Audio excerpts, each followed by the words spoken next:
Alrighty, good morning, good afternoon, and good evening. It is Friday, TGIF, and for us in the States, our May Day is this is the May Day weekend for us. It's the memorial of the war to end all wars and all the other wars that have been involved in it. So it's a 3-dayer, and it gets kind of slow. You can tell yesterday was a little slow, and then today is going to be much slower. And then we're closed on Monday. I will do my webinar. That's no problem because it's only me complaining about society's the financial society's misinformation constantly. So it's not that hard for me. It's more of a pleasure than anything else. All right, let's take a look at it. You can see here we got the Swiss. You can see it on J4X right here, pushing up. You can see the same thing on Chicago Quant. We've been in daily buy for a few days. And sure enough, the dollar has been firmer. It's been definitely moving up. And we just had economic news come out. Let's see what that is. Let's just let's see what we can do here. Let's put the economic news on there too at the same time. There we are. And where's the calendar at? There it is right there. Move that up.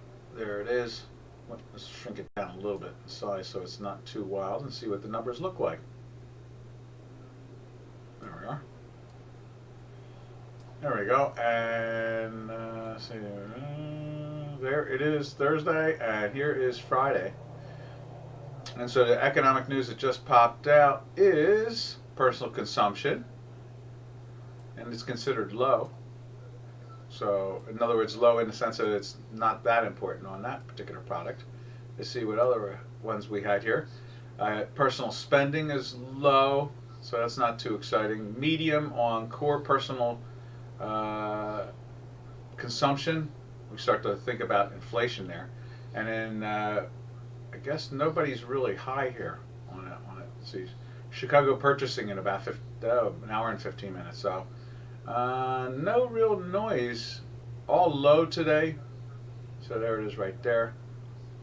So there's nothing really that the news is not going to really pop it around too much.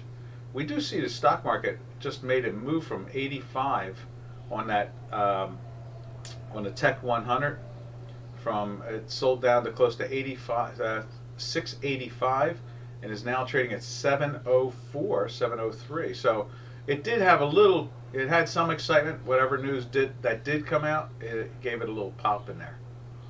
Okay, so that's the action we've seen, and that is what's going on there. All right, now let's drift over to was it forecast? Let me just give us a refresh. If something comes out that okay, maybe that did it. No, maybe not. I'm just trying to see if we can get a refresh to get an idea about the numbers that did come out. Let's see. Again, nothing much. Nope. No refresh. Nothing too exciting here.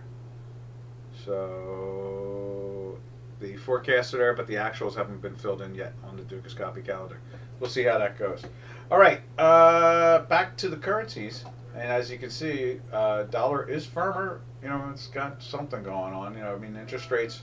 Let's go over to the interest rates real quick, because that used to be, back in the old days, that was the thing that moved it around, was the interest rates. Now those interest rates don't really seem to have much influence anymore. And you can see here, this is when the news came out right there. And you can see it was down in here when the news came out, and it ran up to here in a matter of 2 minutes. So that's a pretty good move there. And then let's take a look at the there's the 30-year. You can see it's just kind of hanging around doing nothing, no real excitement. A little pressure here on the downside. It's trying to close in a daily sell. Let's give that a refresh. There we are. Now what is that? That is the 27th, and that's the 28th. Now why is that? Let's just take a look and see what they're doing there. That's set on 27. Okay.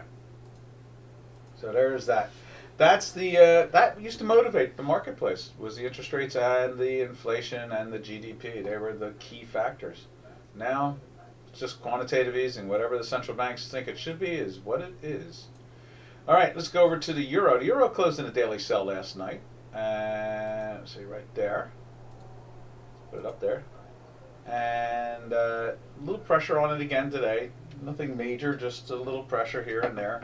Just a little selling. And you can see it's flirting with the weekly buy area, but still has not pierced it. They're going to have to sell it down much harder. Let's look at it on J4X.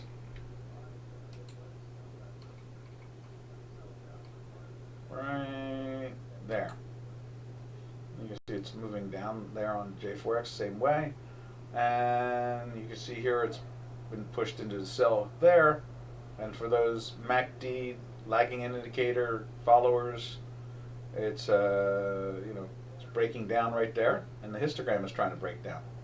So you can see the pressure on ours, and you can see the pressure on J4X there.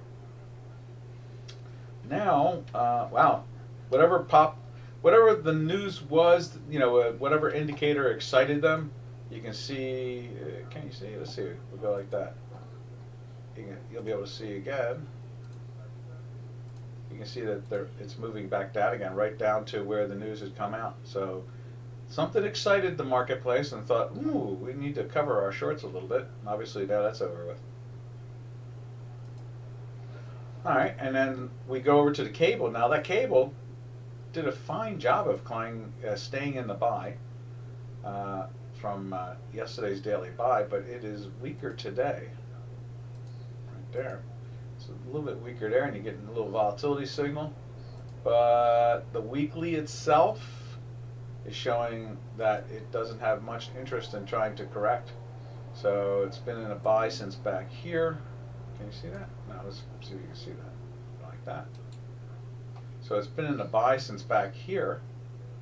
Since the 38 area, is it? Yeah, 30, almost 39. 38 3/4, 38 1/2 in that area. And now we are flirting constantly with the 42 and 41 area. Oh, there we go. We got somebody there. Martini, how you doing? Good morning, good afternoon, and good evening. It's the weekend coming, TGIF. See anything out there you're interested in? Is there any product that you would like to take a look at? And so there it is right there. We'll wait to see if Martini has any particular product or Stefano. Fine, thank you. Excellent, excellent, excellent. It's been, we're heading into this particular holiday makes us declare it the beginning of summer. That's what we declare this to be, the beginning of summer. And then what happens is that everybody starts taking summer vacations here, there, and everywhere. Gold? Sure. Boy, it's been you can see it on the fact check spreadsheet right here. Look at that. I mean, gold has been in a, what is that all about? All right, we'll do that, and then we'll close it.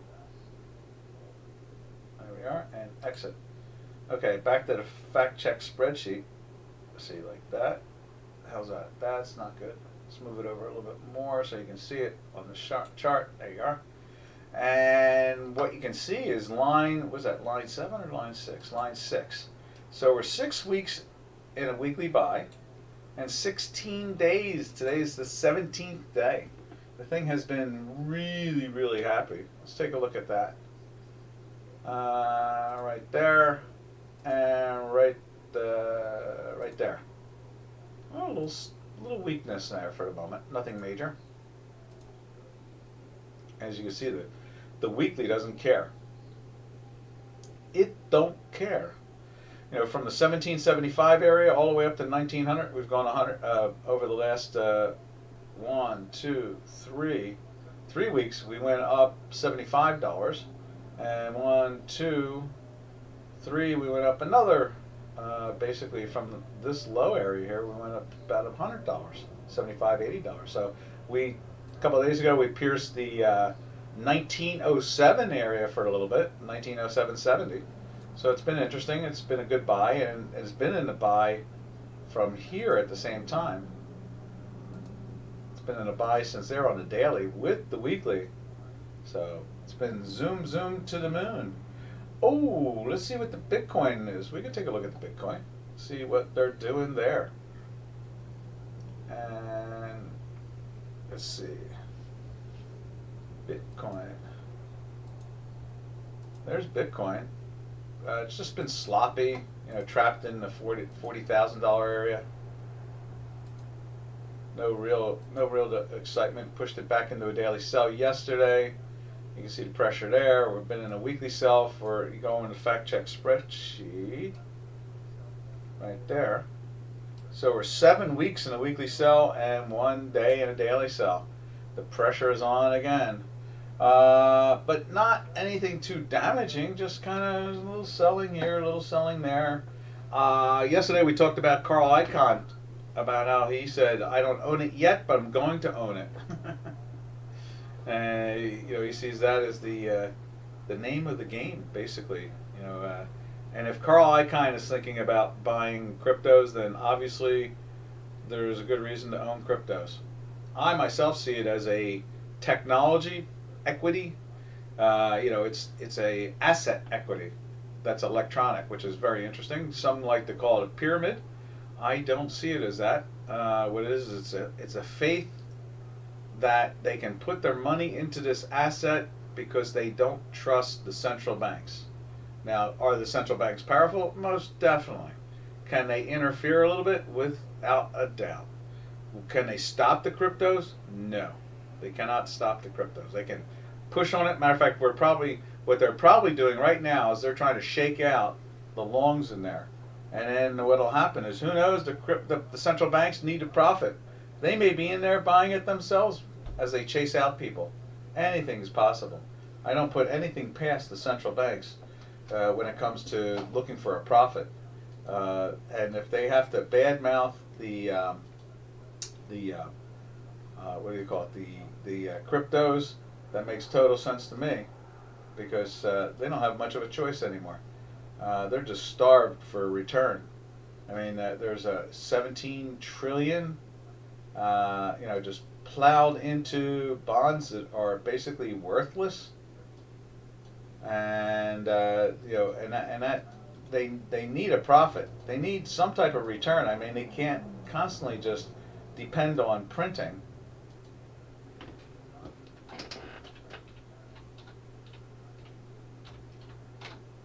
So, as far as I'm concerned, that is where we're at.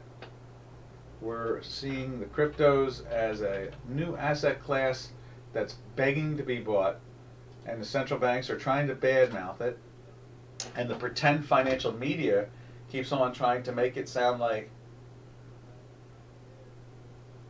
and they just keep on, as if nothing else is a pyramid, That's the amazing part.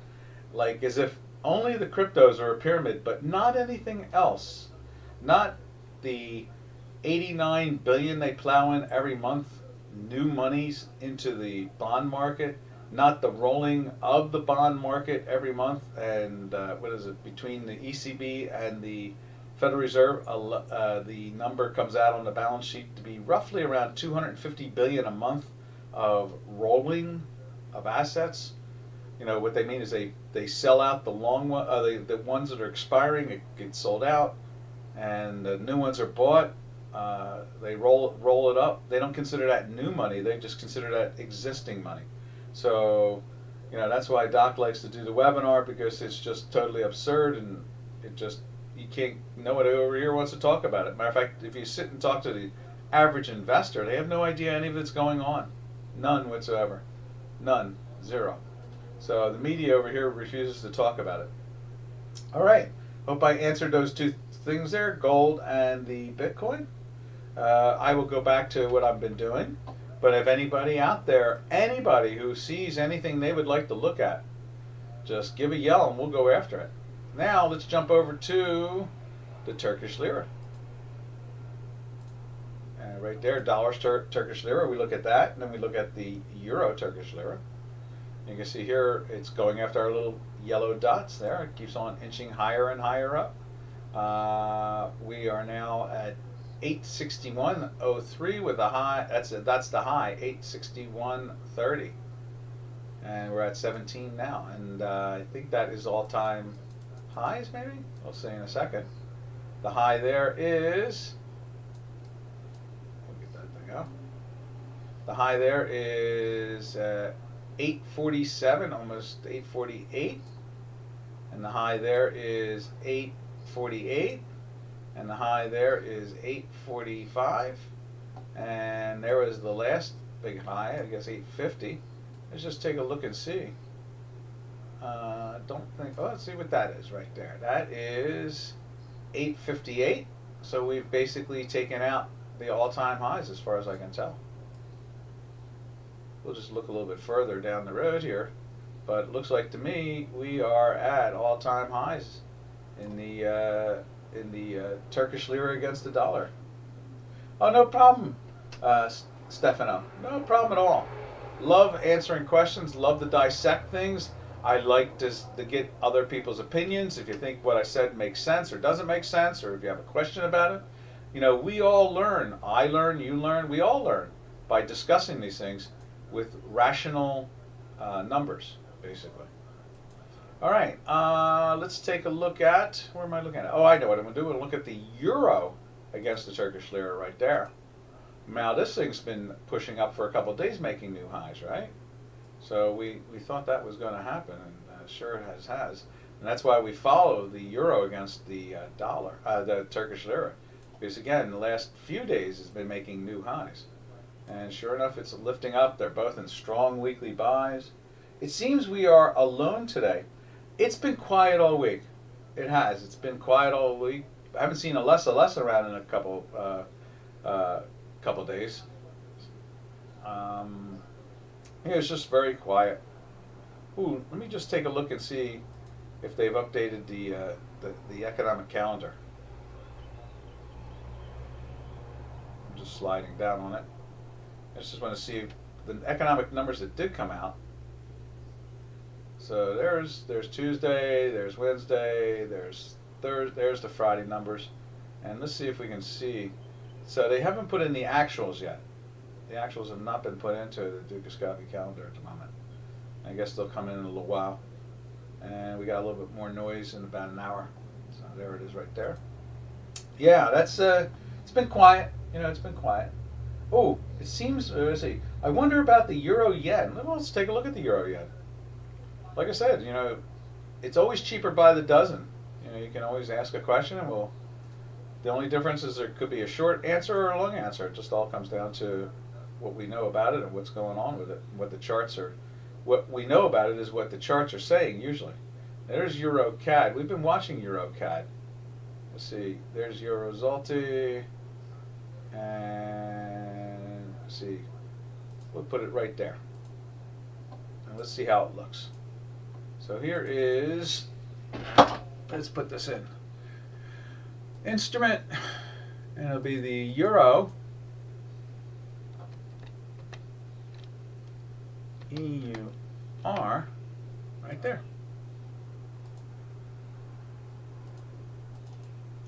Same thing again.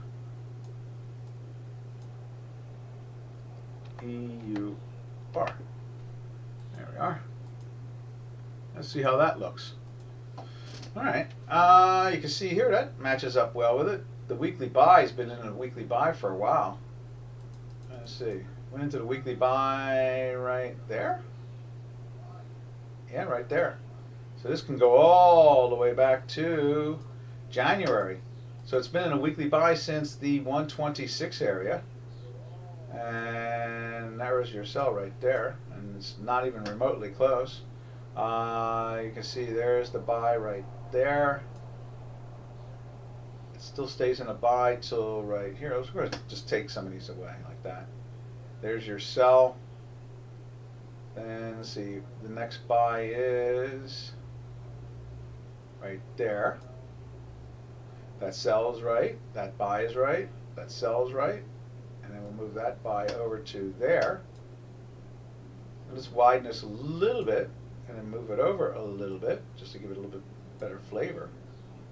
And then I guess the buy is almost like right there. And then it goes into, we move this over like that and put the sell in there again. Remember, you can't take the shorts, you can only take the profits on the shorts. And so then buy, because we're in the weekly buys here since January.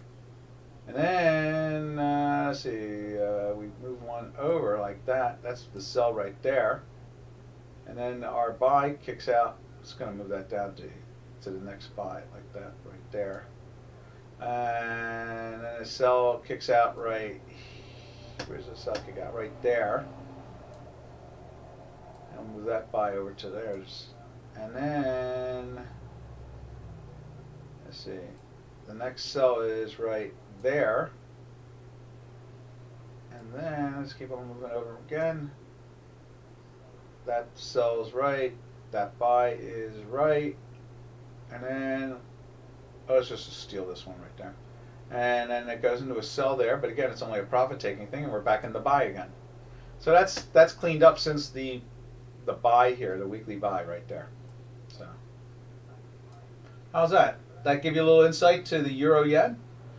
Do you have some idea about weakness of the yen? Well, in this case here, you mean why it's been in this move up for since January? No, we just follow the math.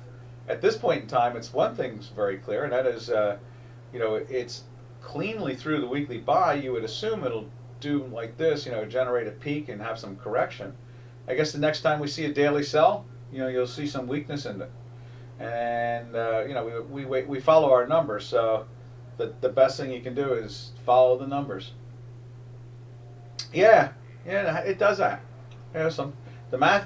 Remember, the way it works is that the math gives you a signal every week, and so you know it goes into the weekly buy right here. You know, it goes right into that weekly buy right there, and then the following week it's in a buy. Following week. Starts to hit the time manifold a little bit, make you a little nervous, but you're in a daily buy there, so you don't feel too bad. And then you can see it pops again. You know, each week it reconfirms it, and so that's the way our math always works. Is we're reconfirming it, and in this case here, the product's been in a weekly buy for since January 25th. So it's like 1, 2, 3. 3, 4, 5, 6, 7, 8, 9, 10. 1, 2, 3, 4, 5, 6, 7, 8, 9 will be this week, so it'll be the 19th week in a buy. It's just the way it goes. We just, you know, there's more buyers than sellers, honestly. That's what it comes down to in the end. As I take a sip of water there. Do you have, say, so it's a long run. Yeah. Yeah, just sometimes it happens like that. Let's look on the fact check spreadsheet. There might be a couple of them up there doing that.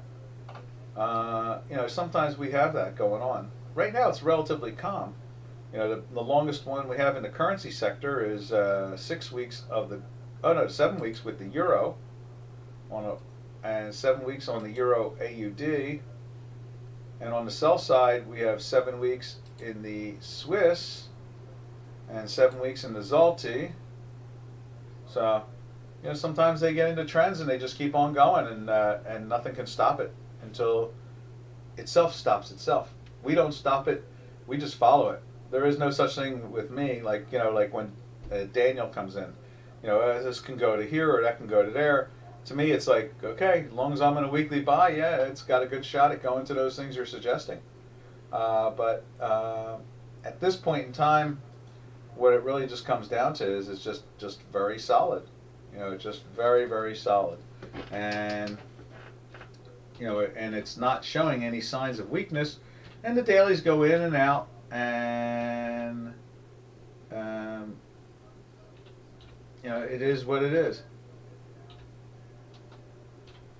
And I don't, you know, I try not to, I like to look for stories to see if I can find a story every so often to see if it matches up to, you know, if someone comes out with analysis that says, you know, back in January or I guess it would be December, saying that, you know, like the yen is undervalued against the euro or overvalued against the dollar. You know, I'll follow that story a little bit, but overall it's the math.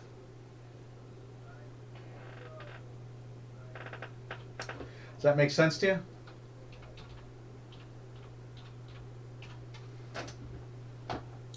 So, that is that. Now, let's jump over to, and we're going to save that. We can always come back, you can come back in and take a look at it again tomorrow, or in this case, Monday. And if it gets into a daily sell, then, you know, you can take your profits. We've seen runs for 25, 30. We saw the what was it, the Turkish lira do 55 weeks in a row. We've seen euros do like 20 weeks, and we've seen 25 weeks. We've seen stuff like that. It's not abnormal. It's rare. You know, a lot less rare. A lot of times it's you get your 7 or 8 weeks. You know, maybe 9 or 10 weeks, but it's very rare to see something go on a ramble like that. I mean, I think we had 26 weeks or 27 weeks on oil in a sell. You know, you get those long runs where just there's no conviction to change the direction. All right, so we've taken a look at the Turkish lira and in both the euro and the dollar, and what we'll do is now is drift over to the Canadian, and there it is right there. And you can see Canadian went into a daily buy a couple days ago. It's been up and down, made a new high and went down, but it made a higher low. Today it's trying to make it's stuck in the range again. Let's give it a refresh. And so it's not really doing too much. It does have a red dot. It's kind of curious there, but we'll see how that plays out. And the weekly, as you can see right here, the weekly is, you know, pretty bearish. You know, so there's not any real story there either at the same time. Heading over to, we look at the euro against the, where's that? The euro against the, oh, Canadian, that's it, right there. There's the euro against the Canadian. And it wasn't a buy, it's flirting. Oh, did it make the sell yesterday? It made the sell, looks like. 0, 0, 0 and a minus plot 4. Okay, so that's a sell. So it made it into the sell yesterday. And let's see what else we got going. And it's in a weekly sell anyway. So the pressure has been on. So with that weakness is normally strength in oil. And when we look at the Canadian again, same story. It's sideways, so oil should be at least sideways to firm. So let's go take a look at the crude oil and see how well that matches up now. And, ooh, nice. Very firm. New highs. I think I mentioned that in the beginning of the week. We were looking for, you know, since it was trading all week long in a weekly buy. I mean, like, starting off Sunday night. See me widen this a little bit. Starting off Sunday night, I mean, it just jumped right into the plus side. Thought we'd see it break this dotted line area and get going. Sure enough, it has. I think I remember talking about buying the calls in that. Or the binaries, take your choice. Let's see, Robin says, you are not alone. There are 8 traders watching from the sidelines, but asking no questions. Ah, right. Good point there, Robin. And let's see, very good point. And so that you can see the strength is there in the crude. And then nat gas, let's go over to nat gas. And there's nat gas. You see it's holding up firm. Went into the buy there solely because it was in the buy there, but it was red green, so it had to be higher close even if it's a red and a green. And it did, it gave us the higher close, so it's in the buy there. And it's kind of zigzagged through it all, and now it's climbing back up again. We're in a July natural gas situation at this point in time. So the energy sector is doing its thing. I think there's a lot of curiosity in my mind, enormously more curiosity in my mind, about the fact that here we are seeing some good firmness in the nat gas. It may be just like why we saw, you know, lumber go to 16 and the grains literally flying incredibly firm, and cattle and all that stuff was very firm. It's just an inflation factor, I think, more than anything else. Oh, that's nice. Thank you, Robin. If nothing else, I got a strong opinion about the marketplace, that's for sure, right or wrong. Then let's jump over to, let's see, so we looked at the energies. what we do then is we drift over to the other currency pairs, unless someone wants to see something. And then from there, what we do is we drift into the metals complex. And we've already seen gold for Stefano. And so we'll look and see what kind of action we're really getting in that area too. You know, we'll take a good peek at that and get a feel for it and see if we're, you know, seeing some, you know, some real good action here or not. We'll just go over there right now, check it out. And thank you, Robin, for trying to get people off the bench and into the game. I like that. Let's get them into the game. Exactly. Get them into the game. There we are.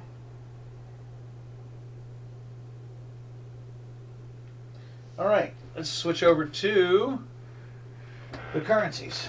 All right, there we are. Oh, what are we looking for here? Okay, there we are. I know I could find it. I was looking which mouse it was right there. And we go back to the currencies. We take a look at the ruble.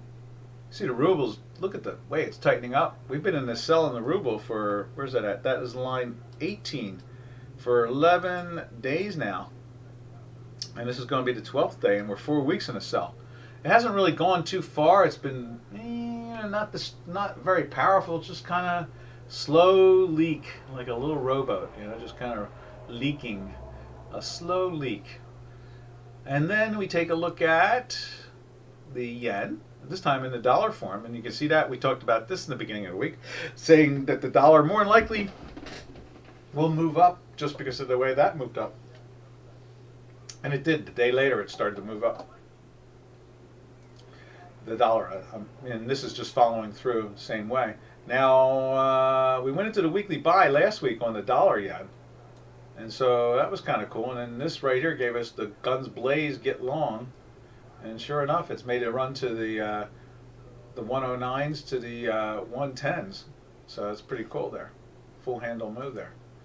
Now we jump over to the Mexican peso. It's been really solid currency, very solid. Let's see if we can find it. Right there, there's dollar peso. And we jumped in, oh, look at that. We jumped in a daily buy and a weekly. Now we had been, looks like we're going to get ourselves a weekly buy here if it stays like this today. As you can see there, we just missed it last week by the hair of its chinny chin. Let's fix that. Right there. There we are.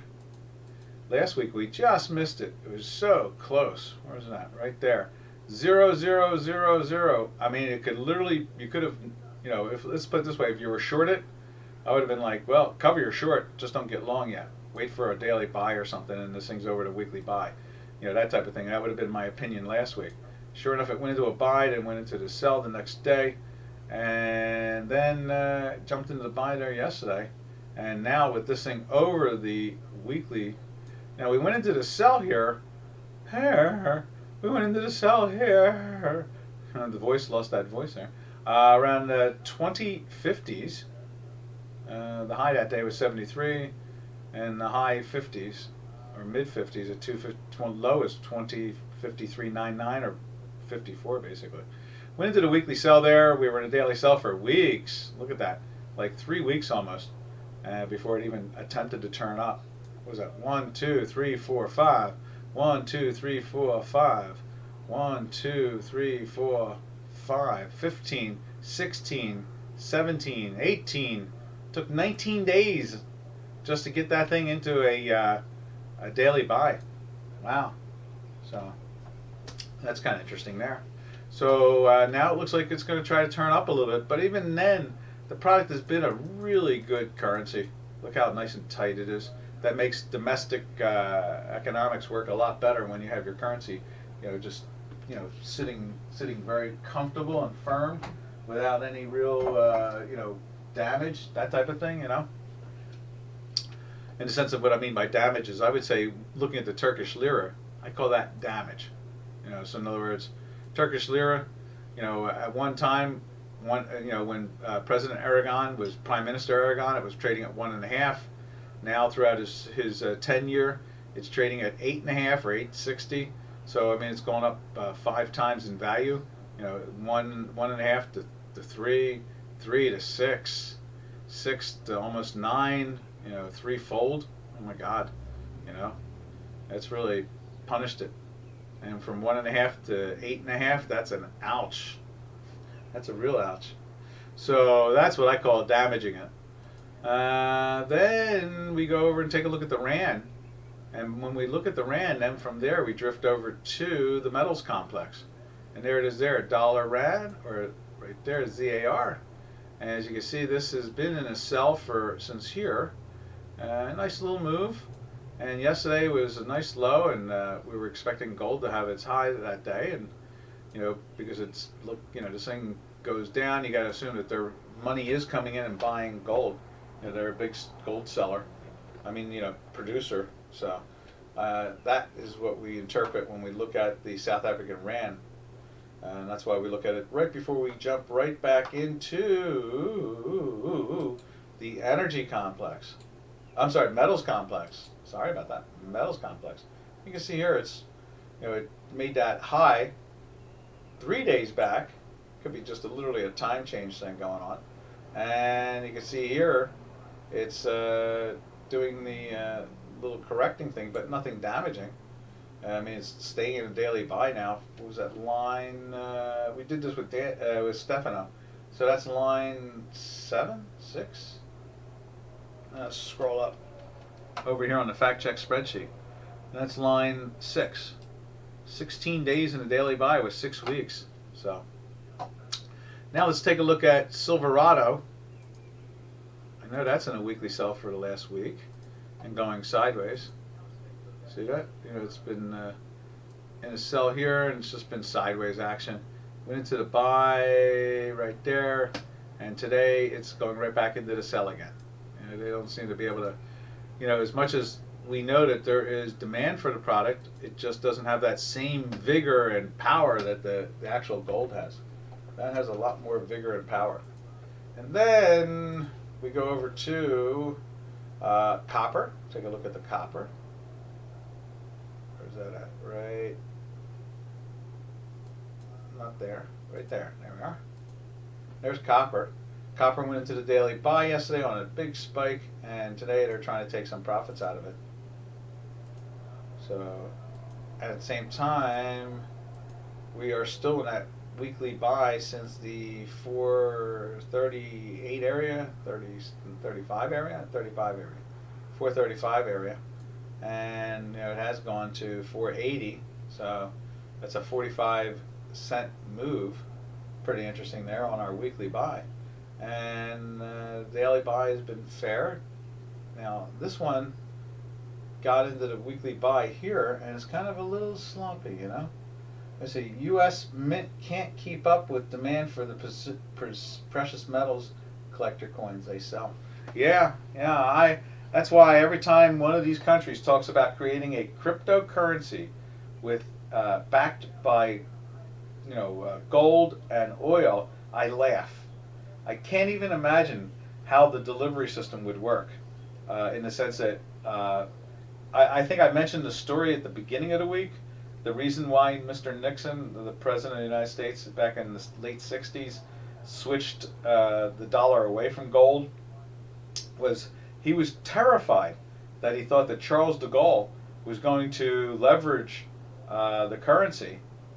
That was in a time when the dollar wasn't just the king as it is today, but it was a product that had some backing by gold. So they were thinking like, Charles de Gaulle, he's been really antsy. He dropped out of NATO and started his own gang and the whole bit. They were terrified that he might just do something wild, like just buy so many dollars and then exercise all the gold. Back then it wasn't that exciting. Now in the era of quantitative easing, gold is literally gold. It's something precious.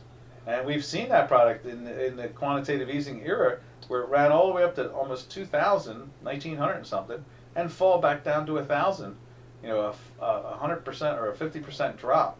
And then now we are a 50%, at all-time highs again in the 19s. I think our high is 21 or 22 now.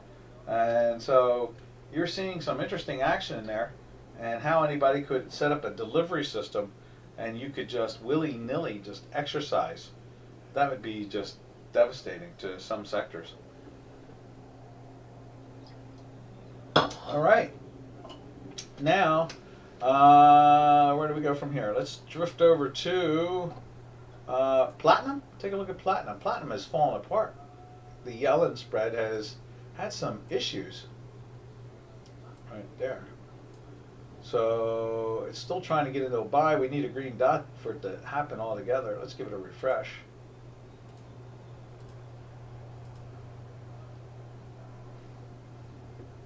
And it is just about higher. It's just a little flat. And it's just a little flat minus. We need a green dot in this thing to close up. Or not to close up at this point. You know, just close. With the histogram and the green line above the 0, and at the same time this being a green dot. That would be very nice. Is that where you got it from the min itself? Yeah. Excuse me. Yeah, Robin was mentioning it to me earlier today too. And it's like I said, I have a hard time believing any time anybody says that they'll deliver gold and oil for if you'll buy their crypto. They would exercise. There would be an arbitrage and an exercise so fast that they would have to get rid of the whatever product they invented. The world is starved for physical, and it's not going to change any. Yeah, exactly.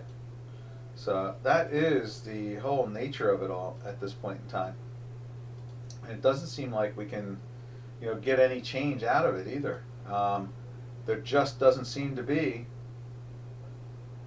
There just doesn't seem to be any, you know, inventory out there.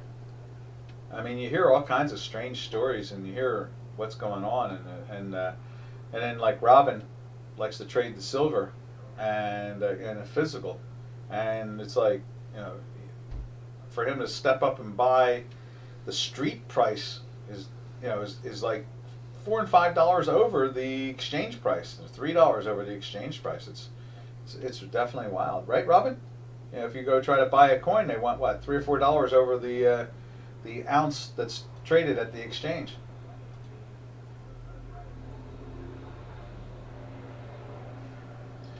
Oh, Stefano probably need. Here you go, Stefano. I'll show you where you can send an email, and he'll send that over to you. Here, I'm going to put that up on the screen. Right there. Or is it this one? I'll find somewhere. One of the two. Not that. Yeah, that's it. That'll do it. We'll put it up there. There's the where you can send the Robin. Not that one. That one. Let's try that again.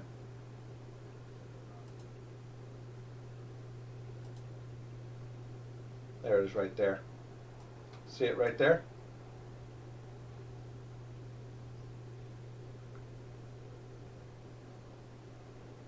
See how I have it highlighted right there? So it's www/ Chicago Quant Technologies.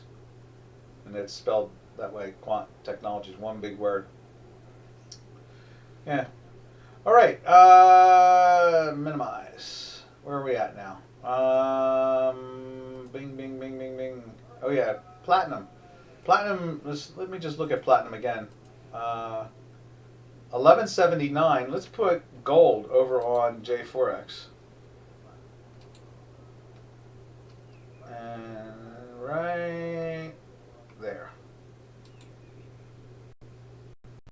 So 1896 minus 1179, that is 707. So I mean, we've seen this product now fall from 1,050 down to 480s, and now it's up to 707. So it's picked up $200 plus, $227. That's the platinum complex, or the metals complex in general. So we're still thinking, you know, very comfortably that that the metals are going to stay firm, and every time they sell them down, you know, I mean, I would assume the selling you're seeing in silver and platinum is because of gold. Gold, it may be a sign that gold is not, they're not able to control gold enough lately. That could literally be it. So what they're doing is the central bank is in there buying some shorts back, which is keeping the gold up even more, and they're selling the Julys and silvers against it in their ratio. Remember, they can control the ratio. You know, they can put pressure on any one of those products, and so, but what they can't do is they can't get their hands on gold so easily. And so, you know, if they're short the gold, which they are, I know, specifically I know they are, then what they'll do is they can step up, buy some of them, and sell the other, and then get the spread to tighten up, and then make their money back. They're not afraid.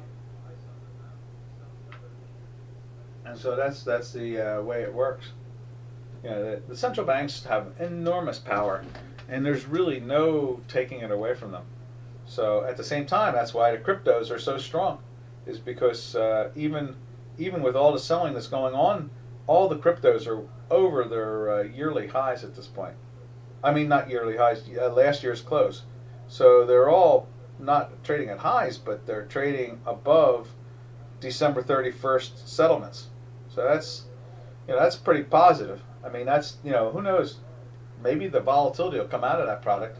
The more people come into it, and it'll stop trading the big numbers. Like we saw Bitcoin in particular fall from 65 to 30, and so now it's trading in the 36 area. We see what else do we see? We see you know, these products trying to hold up. Ethereum and so forth are all holding up much higher than where they were in December of 2020. So it's not too bad, you know. Let's see.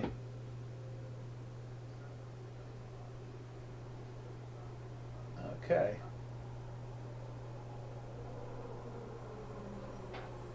That's it. Okay. Good job, Robin. All right. Good job, Stefano. All right. Now, let's see. Where do we go from here? We've done the metals complex. And so what we do is we go and we do look at the Bitcoin now. I know we looked at it before for Stefano. And there's the pressure there. It's still in the weekly sell. And then we have what's floating around here, as you can see here. Let me just give that a refresh. That's the coffee. If Middle Age is hanging out there somewhere. There's the coffee. Ooh, look at the 28th, Robin. Look at that. Coffee is lifting up again, making new highs. Let's see, what else can we say about that? All right, now let's jump over to Coinbase. Right there, there's Coinbase. You can see Coinbase is flirting today with its daily sell there as we speak. See that right there? Playing underneath the zero line. So, you know, there's pressure on the product. It's trading, you know, it's past the syndicate bid of May, I guess it was May 15th maybe, May 14th. And that's why the pressure, they knew when they sold it the last couple of days before the syndicate bid, the syndicate kept on trying to buy it and lift it up, and they couldn't. There was that much pressure, and you can see they finally popped it over the 275 syndicate bid, and boom, that's what the line represents, the syndicate bid. See how it bounced off it there, then broke it, and they got a little nervous, and it lifts back up, and it breaks it again. Notice it fails there and falls down. So the syndicate bid is not supporting the product anymore. And so Coinbase is now flying under the flag of more buyers than sellers, or more sellers than buyers. That's it. That's the name of the game. So, where else are we with this? So from there, from Coinbase and Bitcoin, we slide over to the stock indices. Yes, we've already looked at them in a vague way. Let's take a look at them in a more coherent way. Alright, we can let's go to the futures here. And there is NASDAQ. And it's fighting to stay in the buy. Notice it's in the sell here. The lines underneath it, the histogram has just jumped into the plus side today. But we need the green line to get through. Remember, we're running a super 3-5. So it's not, the histogram is representing the, I'll tell you in a second. The histogram is representing the, interesting, it's the plot 6. So it's the 5. So the 5 is actually trying to turn up, but the 3 is still not doing it. Interesting. All right, now what do we got next? Let's take a look at the S&P 500. Now that closed last night in a buy.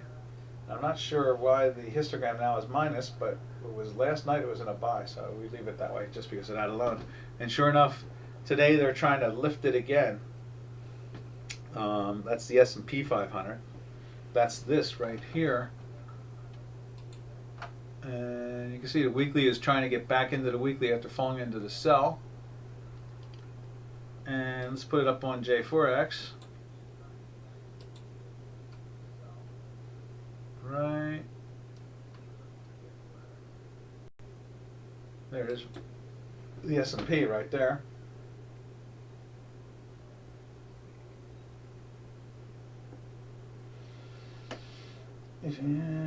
See, message retracted.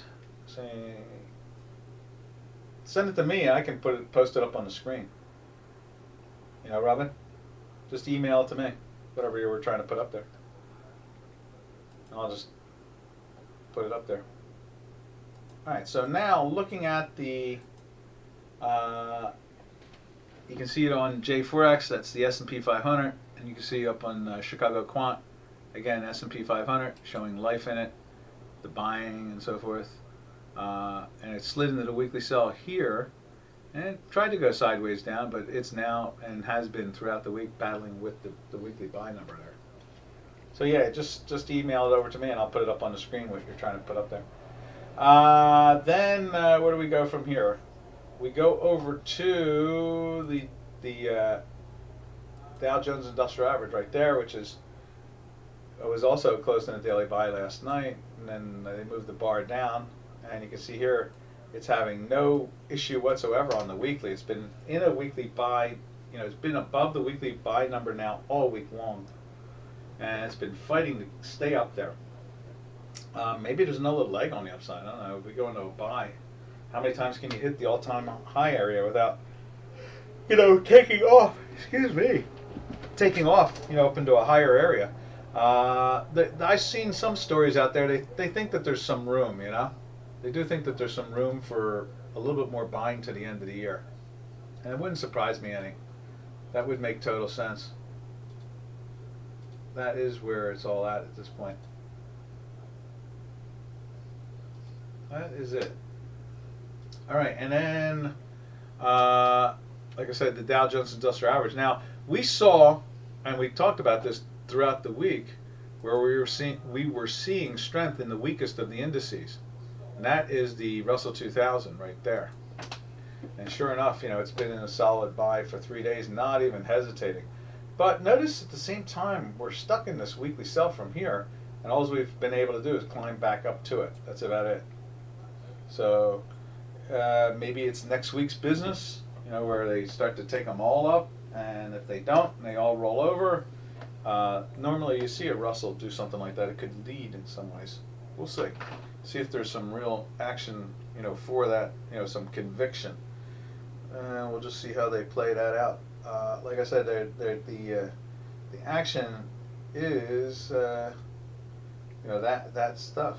It is. It's, you know, it's just the way it's the way it works. You know, it's the math.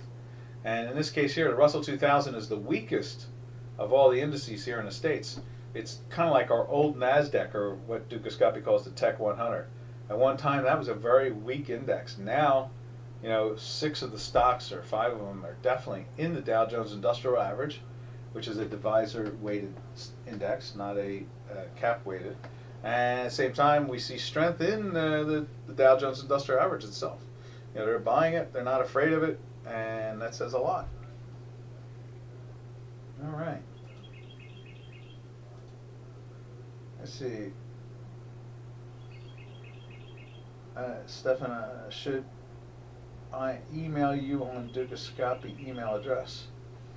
No, I would say go directly to him. Go to the Chicago Quant one. That's easier. Because what I'll end up doing is you'll send it to me, and I'll send it over to him. Because I don't know, you know, you guys are discussing something and I wasn't paying attention to. So, Stefano, just use this. I'll put it up there again. You can see it. It's here somewhere. Oh, there it is. There it goes. Right there. You can see it's highlighted. You see that, Stefano? And you can always go back and look on the webinar and write it down. But you see it right there in the address book. Oop, not that.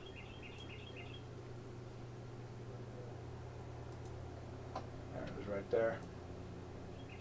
And the name is spelled that way as one word. And I guess it's a, let's see, let's just look at it. Yeah, it's see, it's a lower Q. And it's a lowercase t. And there are two T's there. And so C is also lowercase.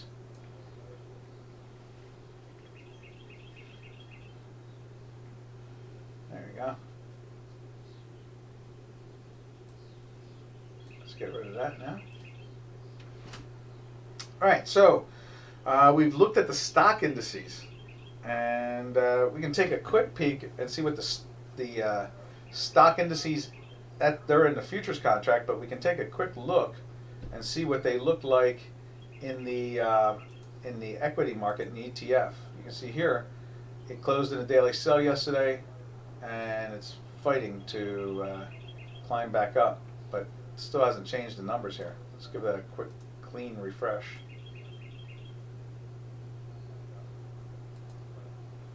There we are. And see the same thing. Oh, now you got it up there. Okay, so then the Qs right there doing the same thing. They're basically battling, trying to get going. I don't know, we'll see. It seems a little odd, the stock indices. I mean, look at you can see the stock indice and the futures contract are in weekly sells. And it doesn't look like the Tech 100 is going to turn up at the moment. It's right there. But it's close. Very, very close. All right. That's about it, traders. Everybody have a safe and smart weekend. We're going to have a 3-dayer here, and I will be here on Monday. Monday, I will be doing the webinar. So this is Doc from North America. Everybody have a safe one, and we will catch you. Aloha, traders. Happy trails to you until we meet again. Happy trails to you, to all our trading friends. Ta-ta, traders. Catch you on the flip side.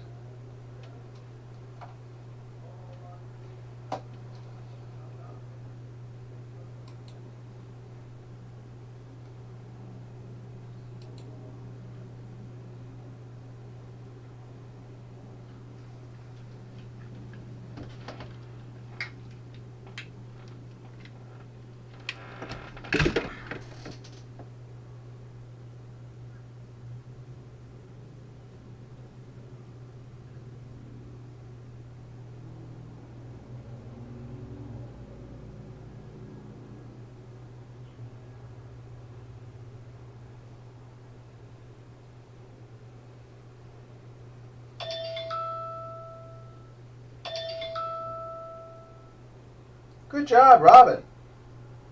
Oh, it's funny, this guy was thick like a brick. Yeah. Playing here, go here, and I was like going, instead of putting .com and using the word ad. Right. He didn't freak out on us. Can you send me back that thing I sent you this morning? Do you still have it? Oh, sure, I have it. The gold and silver, the silver thing, yeah. Oh, I sent one. I responded back to you with it. I did send it. I forwarded it back to you and said something like, "The physical is sparse."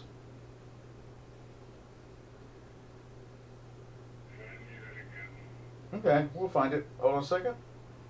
What's with all these quants coming? What do you mean? I just got 2 quants that you sent out earlier that just came to me. Huh. Number 25, number 23. No idea. It was not I. You and 826. No idea. Let's see, move to N. See if it's there. Okay, here we go. And I'm forwarding it over to you now. I haven't gotten his yet. Yeah, he'll figure it out over time.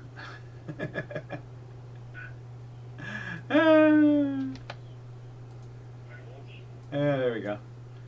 Okay, Zoom. All right, transmitted. Let's see what happens there.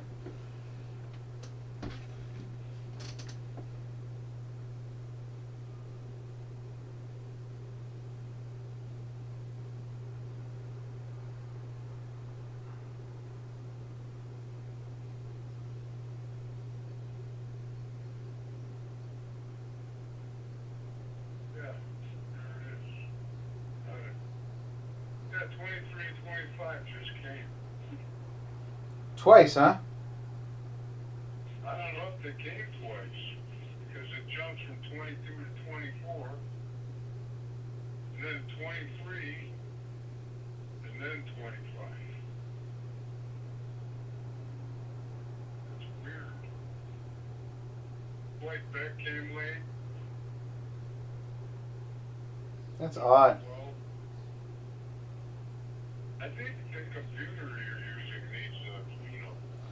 I just did one, and I reloaded the software too in it, like last night, after that whole event.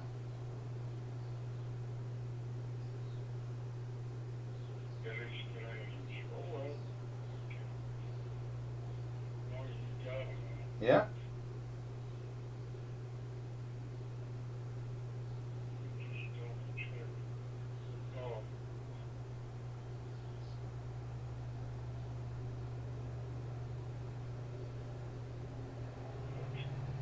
Freeman, this is about the U.S. Mint news.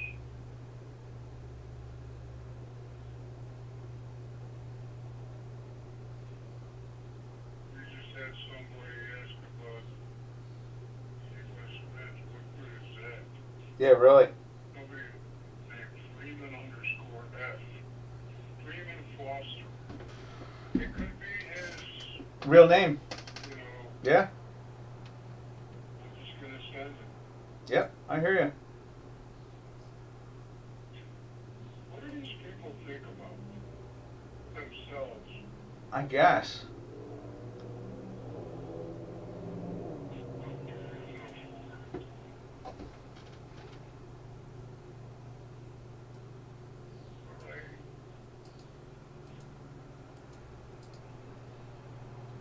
I hear you.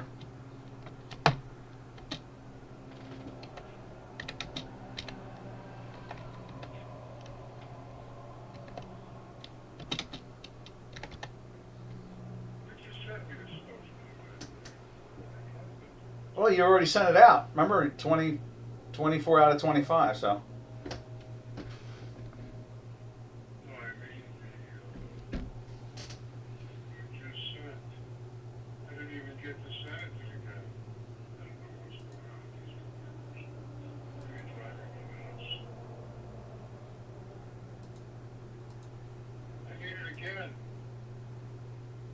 Okay, let's try that again. Sending away. Let's see.